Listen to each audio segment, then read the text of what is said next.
दे रहे हैं, उन सभी का बहुत बहुत आभार प्रकट कर रहा हूँ। और मुझे विश्वास है, पूर्ण विश्वास है कि मेरे विश्व सनातन धर्म संघ के सभी परिवारीजन मेरा पूर्ण सहयोग धर्म के रास्ते पर चलने में, धर्म संस्कार के प्रचार प्रसार करने में पूरा पूरा सहयोग देंगे। मुझे पूर्ण उम्मीद है।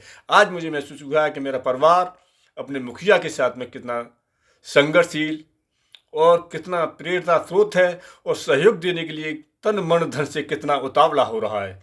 इसके लिए उन सभी का मैं आभार प्रकट कर रहा हूं। और यही मुझे आकांक्षा है, उम्मीद है कि आप सभी लोग इसी तरह का सहयोग हमेशा देते रहेंगे और धर्म के रास्ते पर, धर्म के प्रचार प्रसार में, धर्म की स्थापना पर पूर्ण रूप से स्थापना करने में सहयोग होगा और जल्द ही हमारा राष्ट्र सनातन राष्ट्र भी होगा। और अब आपको मैं आगे बता रहा हूँ कि मकर संक्रांति का पर्व कैसे, क्या है और क्यों मनाया जाता है। मकर संक्रांति का शुभ योग इस बार बहुत खास संयोग से आ रहा है।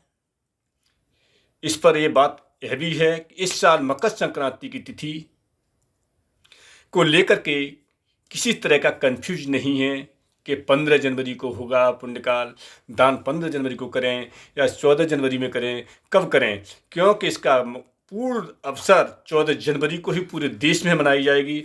इस दिन उत्तरायण का सूर्य जो है, मकर राशि के सूर्य जो है, मकर राशि के सूर्य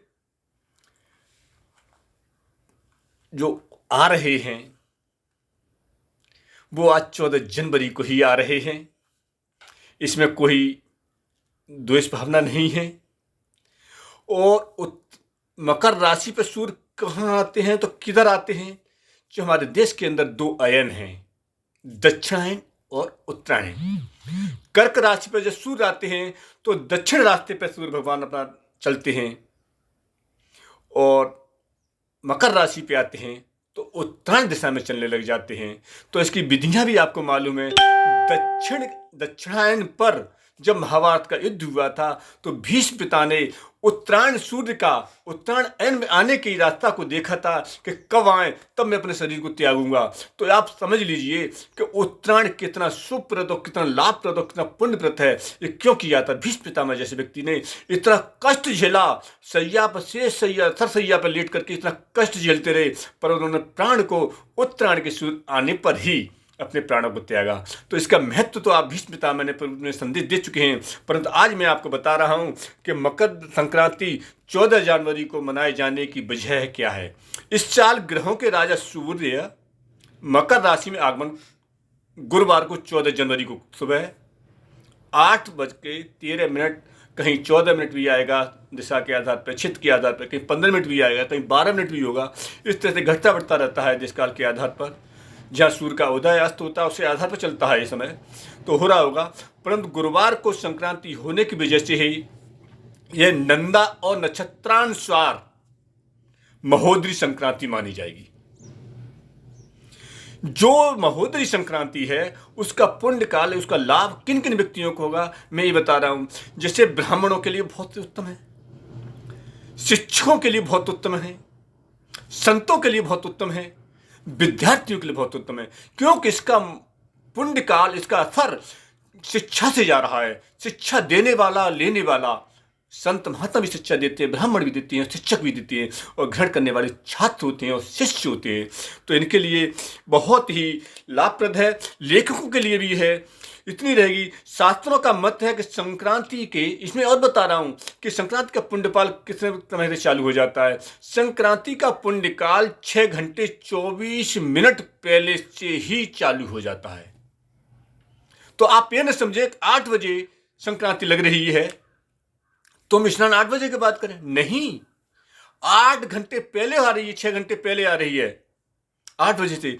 तो ये 2 बजे से ही, रात्रि के 2 बजे से ही संक्रांति का पुण्यकाल चालू हो गया। और 2 बजे के बाद 3 बजे से हमारा ब्रह्म मुहूर्त हो जाता है। तो ब्रह्म मुहूर्त में हमारी संक्रांति का काल चालू हो गया, उसमें हम स्नान दान पूर्ण रूप से कर सकते हैं। इस तरह से ही है। इसलिए इस वर्ष का ब्रह्म मुहूर्त है, संक्रांति से स्नान दान पुण्य किया जा सकेगा। दोपहर 2:38 तक इस संक्रांति का काल से संबंध है, क्यों 6 घंटे पहले और 6 घंटे बाद तक रहता है। तो ये संक्रांति का काल 2:28 तक का रहेगा। इसमें जितने भी संक्रांति कार्य में धार्मिक कार्यों का आयोजन किया जाएगा वो बहुत उत्तम दिन रहेगा। वैसे पूरे दिन भी स्नान दान किया जा सकता है, क्यों कि मकर संक्रांति हमारे सूर्य उदय के समय पर उपस्थित है, पुण्य काल उपस्थित है। तो जब पुण्य तिथि मानी जाती है तो उसके आधार पर ये बहुत अच्छा है। अब मकर संक्रांति की तिथियों के बारे में बताता हूं कि उलटफेर क्यों होती है। यही नहीं है कि मकर संक्रांति 14 जनवरी को ही पड़ती है। 5000 वर्ष पहले मकर संक्रांति 10 दिसंबर को ही पड़ी है, 25 दिसंबर को ही पड़ी है, 10 जनवरी को ही पड़ी है। ये आपको मैं बताने जा रहा हूं वो क्यों कैसे होता है। मकर संक्रांति पर तिथियों को लेकर बीते कुछ वर्षों से उलझन की स्थिति बनी हुई थी, क्योंकि कई वर्षों से मकर संक्रांति 14 जनवरी की रात्रि में आ रही थी, तो पुण्य काल उनका 15 जनवरी में आ रहा था या सायकाल आ रहा था 14 जनवरी में। तो सुबह का स्नान का महत्व नहीं रहता था उसमें, जो 6 घंटे से पहले नहीं था। तो इसके आधार पर बनी स्थिति बनी हुई थी। तो ये से माना जाता है। अब आपको बताऊं, अगले दिन माना जाता था, पहले दिन नहीं मानते थे। आपको बता दें मकर संक्रांति का समय युगों से बदलता रहा है। ज्योतिषी गणना और घटना को जोड़ने से तो यह मालूम होता है कि महाभारत काल में मकर संक्रांति दिसंबर में मनाई जाती है, दिसंबर में मनाई जाती थी। ऐसा उल्लेख मिलता है 6वीं शताब्दी में सम्राट हर्षवर्धन के समय में 24 दिसंबर को मकर संक्रांति मनाई गई थी, और अकबर के समय में 10 जनवरी, और शिवाजी महाराज के काल में 11 जनवरी को मनाई गई थी। इस तरह का उल्लेख शास्त्रों में दिया हुआ है।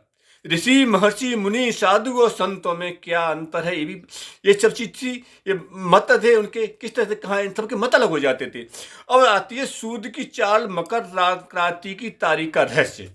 मकर संक्रांति की तिथि का यह रहस्य इसलिए है क्योंकि सूर्य की गति 1 साल में 20 सेकंड बढ़ जाती है, इसलिए परिवर्तन होता है, तिथियों में तारीख में परिवर्तन होता है।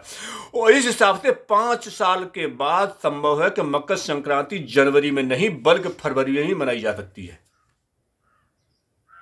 और मनाई जाएगी।